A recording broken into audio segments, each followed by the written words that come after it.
En el camino del bienestar nos encanta investigar para ustedes y queremos contarte por qué es tan importante tu microbiota, tu salud digestiva, y tiene que ver con tu energía, con tu sistema inmune, con la absorción de nutrientes. El doctor Arturo Birni cuenta cómo funciona y por qué es tan importante que la mantengas en equilibrio.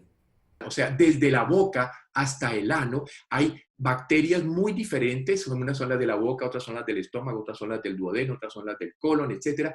Y allí estamos llenos hay 100 trillones, ojo con el número, 100 trillones de bacterias simplemente en el intestino grueso. Entonces eso ya nos hace pensar indudablemente de que este tema de las bacterias, este tema de la microbiota es demasiado importante. Porque si tú tienes tu microbiota correcta, si tú no tienes lo que se llama disbiosis intestinal, si tú no tienes lo que se llama permeabilidad intestinal anormal, entonces tu sistema inmunológico va a ser un sistema inmunológico sano, un sistema inmunológico capaz que puede enfrentarse, por ejemplo, al virus y por lo tanto salir avante. Y simplemente lo que tendrás es una gripa tonta. 80% de la gente aproximadamente pueden tener una gripa tonta de tipo COVID. Ahora, el 20% pueden terminar con una situación grave hospitalaria y el 5% se pueden morir. Entonces, ese es un punto clave porque ¿quiénes son los que estamos viendo que están más críticos en este sentido? Los diabéticos, los obesos, los hipertensos, los que tienen una cantidad de enfermedades crónicas. Y hoy día existe suficiente referencia e información científica que demuestra el papel de la microbiota, o sea, el papel de estas bacterias que están dentro de nosotros en las distintas enfermedades. De resto, ahora, hoy día se habla, si tú entras a Internet o cualquiera de los que nos escucha entra a Internet y pone infecto obesity, ¿qué se va a encontrar? Pues que la microbiota, que las bacterias intestinales del paciente obeso son completamente anormales frente al paciente normal.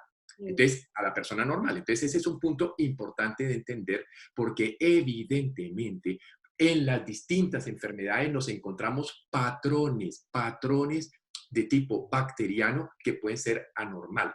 Donde el equilibrio, unas se llaman firmicutes o otras se llaman bacteroidetes. Ellas deben estar en un equilibrio específico. Si ese equilibrio se rompe y aumentan, digamos, por así decirlo, no es la palabra correcta, pero para que quienes nos oyen entiendan, aumentan las bacterias malas sobre las bacterias buenas, aumentan las bacterias putrefactivas sobre las bacterias fermentativas, entonces se va perdiendo ese equilibrio. El intestino se inflama, la pared intestinal, que recordémonos que la mucosa intestinal es una sola celulita, un enterocito, o sea, son una celulita al lado de la otra, o sea, es una sola capita la que nos lleva de afuera, porque si tú piensas, lo que está dentro del lumen del intestino está afuera, todavía no ha entrado. Para entrar tiene que pasar a través de la mucosa del intestino y ahí pasa la sangre y por tanto, entonces se distribuye por todo el cuerpo. Entonces, esa mucosa está tan bien hecha que entre una célula y otra, esto sería una célula, esta es otra, allí están unas cosas que se llaman las uniones estrechas, que solo garantizan que lo que puede entrar no sea mayor de 500 Dalton. Ese es un número de peso, de tamaño. O sea, muy poquito, muy pequeñito es lo que puede ir entrando, que serían básicamente los nutrientes, que es lo que nos interesa que entre. Pero sí, la porquería que tú comes, toda esa cantidad de comida basura, de bebidas y de cosas llenas de azúcares y de toda la chatarra que la gente come, más las bacterias malas que se producen como consecuencia de esto, hace que este interior de tu intestino esté tóxico, la pared intestinal se inflama y ¿qué ocurre? Se abre. Y a eso le llamamos intestino permeable. Y ahora ya no van a entrar moléculas de 500 Dalton.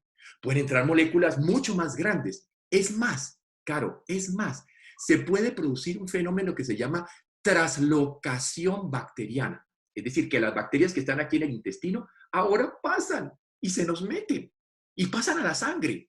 Y entonces ahora tenemos entonces la invasión de bacterias no deseables. Y por ejemplo, Jean Signelect, un investigador francés, descubre cómo había toxinas de bacteria Proteus, una bacteria intestinal, en las articulaciones de los pacientes con enfermedades reumáticas.